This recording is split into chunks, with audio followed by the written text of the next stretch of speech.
سیدنا علی رضی اللہ تعالی عنہ کو آقائے دو جہاں صلی اللہ علیہ وآلہ وسلم نے یمن کا گورنر تعینات کیا تو انہوں نے عرض کیا کہ مقدمات کے فیصلے میں میری نہ تجربہ کاری آڑے آئے گی۔ آقائے دو جہاں صلی اللہ علیہ وآلہ وسلم نے اپنا دست مبارک ان کے سینے پر پھیرا، جس کی برکت سے انہیں کبھی کوئی فیصلہ کرنے میں دشواری نہ ہوئی۔ حضور اکرم صلی اللہ علیہ وآلہ وسلم کے دست اقدس کی فیض رسانی کا حال آپ رضی اللہ تعالی عنہ یوں بیان کرتے ہیں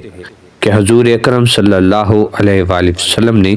اپنا دست کرم میرے سینے پر مارا اور دعا کی، اے اللہ اس کے دل کو ہدایت پر قائم رکھ اور اس کی زبان کو حق پر ثابت رکھ۔ حضرت علی رضی اللہ تعالی عنہ فرماتے ہیں کہ خدا کی قسم اس کے بعد کبھی بھی دو آدمیوں کے درمیان فیصلہ کرنے میں ذرا بر غلطی کا شائبہ بھی مجھے نہیں ہوا۔